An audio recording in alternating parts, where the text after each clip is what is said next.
See, it's a man-made thing, right? When we talk of climate change,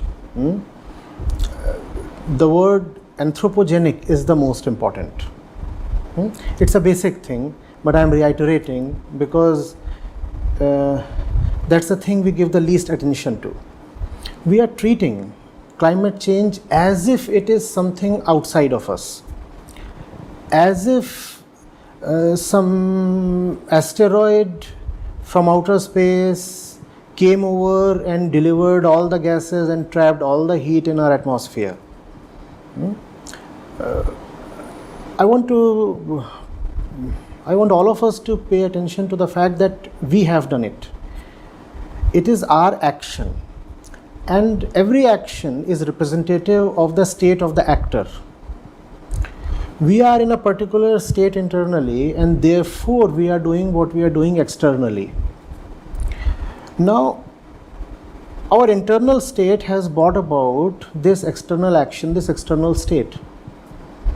And we are not addressing the root cause. We are not addressing the way we are and the way we have been probably all throughout our history.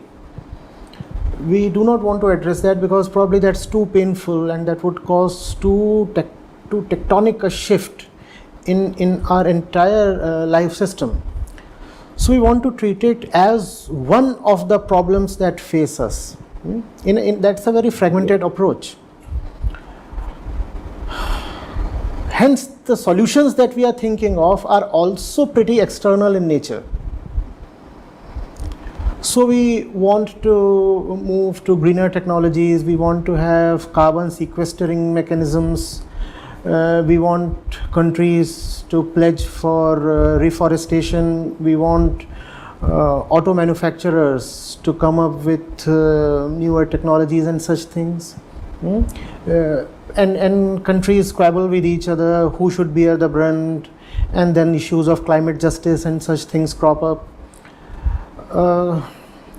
The thing is, I want us to inquire into it. Are we even understanding where the whole thing is coming from, really? And if we do not understand that, is it not a fundamental conclusion that we will never be able to solve this problem, and all the actions that we are trying to have as remedial actions would just be consolations?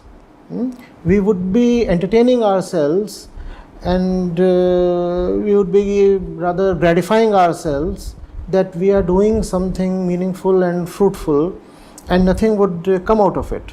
And I'm not just hypothesizing in a vacuum. You see, we started taking this thing a bit seriously in 1990, right? That's the watershed year. And we are more than 3 decades from there now. And not only have we failed to reduce or neutralize carbon, the fact is today we are releasing 20 to 40% more carbon than we used to do 3 decades back. And that's with all our climate action. And there is really no hope that we are going to achieve carbon neutrality any soon.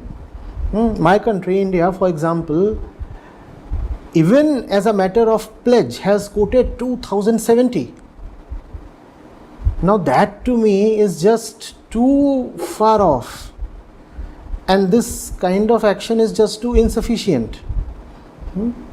So, see, we are doing it,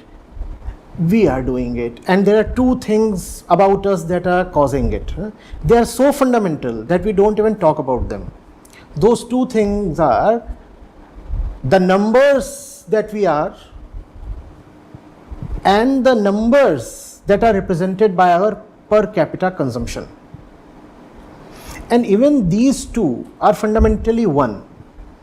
The inbuilt human tendency to take consumption as an indicator of the fulfillment or success of one's life. That's the reason we multiply, and that's the reason we want to consume more and more. And climate change is hardly anything but a function of our numbers on this planet, our population, and the per capita consumption by each person of our species. Unfortunately, irrespective of the variations in culture, thought, religion, ethnicity, all that we have across the world, about one thing we all are fully in agreement, and that is that we all need to have a good time by consuming more and more, be it the Indian, the Chinese, the American, the African, anybody. We all want to have a happy life, and about a happy life, the thing is consumption. Consume more and let there be more people who can consume more. So the slogan really is more to consume more. And nobody seems to want to address that, because that is just too explosive an issue probably, especially in a democratic setup. The fundamental thing is we are just too many. And if we remain as many as we are, then I don't want to sound nihilist or something, but I don't really see hope unless we address that one thing. Equally, if we can address that one thing, especially to youngsters, then obviously there is a lot of hope and a great possibility, and that possibility will then not relate only to climate change, but to everything that we do. As human beings, we'll be able to lead richer, deeper, more meaningful lives, more loving lives, lives of compassion, lives of less strife, and lives that have a certain fulfillment.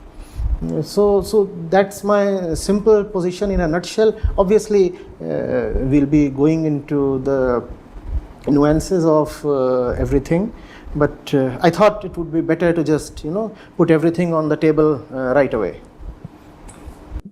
That's such a clear statement of the challenge that we're in. I mean, fundamentally, there's 8.5 billion of us, soon to be 9, soon to be 10. Half the folks on the planet are barely getting by and living on a few dollars a day, and everybody is aspiring to more. And this has led us to already be fighting over water and topsoil and fish and forests and biodiversity. And it's the fundamental reason the planet is heating up. I would maybe differ with you a bit, because I think that while I think that in the long run, humans need to figure out how to come into right relationship with themselves and with the planet. In terms of this quest for more. I think that with the climate issue in particular, there is a window in which technology can buy us time. And so I believe, there is sort of good news on sort of the endless numbers of people on the planet. Population growth rates are slowing down finally. China, I believe this year, for the first time, has tipped into a negative growth for population. So I'm hopeful that humanity we can see our way through, and we can stop at 10 billion and then slowly have the population decline, create more space for people, create more space for creatures. But I feel like we're at this moment, this critical juncture where we have to get this right. Technology can buy us time, but I agree, fundamentally, it's how do humans heal themselves and really develop a healthy relationship with each other and with the planet. Right, Dr. Eban, I too want to be optimist on that count. In fact, because I want us to be there in the medium run at least, and I want us to not only exist but exist in a healthy way, in a fulfilling way. Therefore, I want to be realistic about the threats that face us. You see, yes, that's very true that as economies prosper, then birth rates go down, and at some point we achieve population stability. But then again, I want us to inquire into what makes people in a developed place have fewer kids. Is it because they become full of empathy and concern? Is that what is happening in, let's say, Japan or Germany? And what causes people in a place like, let's say Bangladesh, or parts of India still in the north to have relatively very high fertility rates? Is it because they are intrinsically violent people compared to the Japanese or the Germans? No, that's not the thing. Even when the fertility rates are going down, they are going down because of the desire to consume life even more deeply. I do not want to spend child on the kid because I want to rather spend time vacationing and touring the globe. Now my question is, having a child has a great carbon footprint. And if I do not have a child because I want to consume all kinds of material prosperity and I want to be a globetrotter, I want to be flying, let's say 30 to 40 days per year, is that going to reduce the carbon footprint compared to the decision of having a child, or is it going to be just equal to that? So mere reduction of population in itself will not be sufficient, because the reduction in population itself will be a byproduct of prosperity, and prosperity itself has a carbon footprint. So please tell me, how is just prosperity going to help when prosperity itself means carbon? Prosperity means carbon, our emotions mean carbon, everything that we do simply means carbon, because at the center of our existence is a lot of carbon. It is indeed.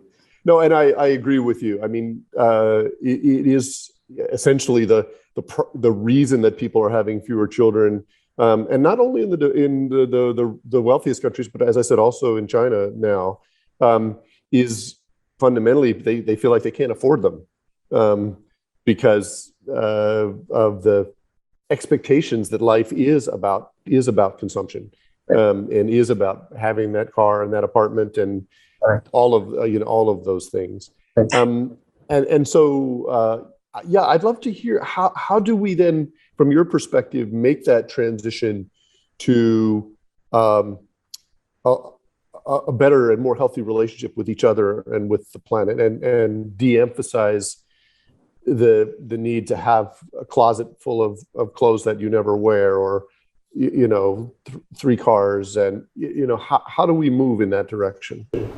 First of all, I want to give due credit and acknowledgement to technology. I'm just not decrying the role of technology. We need better technologies today, but I see their role more as that of analgesics. There is a lot of pain, there is a lot of current immediate pain, and therefore we need better technologies to manage that pain. Technology cannot really cure this situation, but can give us a temporary relief. Also, it can give us a longer rope with which to maneuver our way towards a solution. So the window that we have, I suppose that's what you said, the window that we have is broadened by technology. So first of all, yes, due credit to technology. Now I'll want to put forward the reservations that I have with respect to technology. Technology shows us a false dawn. So if I for example get an air conditioner, in India we have these star ratings on ACs. And if you have a higher star rating, it means that the power consumption is relatively lower. Right? And India is a relatively warm place, and as people get prosperous, one of the first things that they want in their homes is more air conditioners. Initially people start with having air conditioner in one of the rooms, and then they want air conditioners in all 2 rooms, 3 rooms, and if they have 5 rooms. So let's say we have a young one in the family who has been sensitized in the school or in the college about the enormity of this problem of climate. So he raises his hands up and he says, no, nothing doing, we cannot have so many ACs and it's not good for the climate. The elder sister comes in and says, look, technology has brought in this new AC with a 5-star rating, and it consumes far lesser power. Now that brings in a false sense of complacency. We used to have these very antiquated cars that we kind of inherited from the British, ambassador cars. And they used to be really great instruments of pollution of all kinds, including noise pollution. So they were phased away. Now you'd hardly see any of them on Indian roads. Now we have really sleek modern cars. In fact, we share a lot of them with the Americans, with the Europeans, and we have the same models running here. But what has happened? What has happened is that the numbers have increased so very exponentially that the total emission count is nowhere close to what we used to have in the 70s or 80s. So in spite of better and greener and more efficient technologies on the net, we stand very poorly compared to where we did even 4 decades back. So from a macro perspective, is betterment in technology really helping, or is it enabling the consumer of the technology to consume more and more with impunity and with the false assurance that, you see, I now have a moral license as well. I'm not a climate offender anymore because the technology that I'm consuming is so very green. No, I have a Tesla now rather than a Suzuki or a Hyundai. The thing is a Tesla really carbon neutral?